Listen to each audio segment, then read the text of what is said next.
अरे आभा सुनो, अभी दामाद जी का फोन आया था। इस बार दामाद जी भी आरती और बच्चों के साथ छुट्टियों में यहाँ आएंगे। उनकी अगले हफ्ते की टिकट कंफर्म हो गई है। इस बार पूरा एक हफ्ता दामाद जी हमारे साथ रहेंगे। आलोक जी ने अपनी पत्नी को जानकारी दी। ये तो बहुत अच्छी बात है। आभा जी ने अपनी बहू सोनल को भी इस बारे में जानकारी दी। आरती इस घर की बड़ी बेटी है। उसकी शादी को 10 साल हो चुके थे। उसके एक बेटा और एक बेटी है।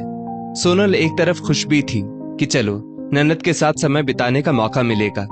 दूसरी तरफ उसे ये डर भी सता रहा था कि ननद नंदोई के एक साथ आने पर वो सब संभाल भी पाएगी या नहीं, क्योंकि उसने अपने मायके में फूफा जी और जीजा जी के बहुत नखरे देखे थे।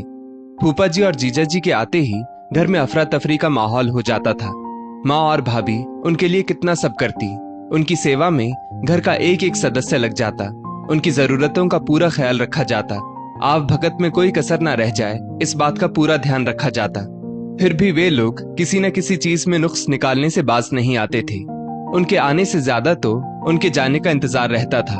उनके जाने के बाद ही सांस में सांस आती थी। सोनल को इस घर में बहू बनकर आए साल होने को आया था। शादी में उसके ननद नंदोई दोनों आए थे, लेकिन वे शादी के बाद रुक नहीं पाए थे, क्योंकि उन्हें नंदोई जी के चाचा की बेटी की शादी में शामिल होने जाना था। इसलिए सोनल अपने ननद नंदोई के स्वभाव से परिचित नहीं थी। मम्मी जी बताइए क्या क्या तैयारियां करनी है दीदी जीजा जी के स्वागत में। सोनल ने कुछ घबराते हुए पूछा। घबराओ नहीं बेटा, सब हो जाएगा। घर के ही सदस्य हैं। दामाद जी बहुत सरल स्वभाव के हैं। सोनल ने मेहमानों का कमरा अच्छे से व्यवस्थित कर दिया और जरूरत का हर सामान सलीके से सजा दिया। सोनल के पति कपिल की 3 दिन की ऑफिस की छुट्टी थी, शनिवार रविवार और फिर रामनवमी की। अरे आप अभी तक दीदी जीजा जी को लेने स्टेशन नहीं गए? ट्रेन का वक्त हो चला है। सोनल ने अपने पति कपिल से कहा। जीजा जी को पसंद नहीं कि कोई अपना काम धाम छोड़कर उन्हें लेने आए। तुम चिंता मत करो, जाना पहचाना रास्ता है, वे लोग सही से आ जाएंगे, कपिल ने कहा। सोनल सोच में पड़ गई।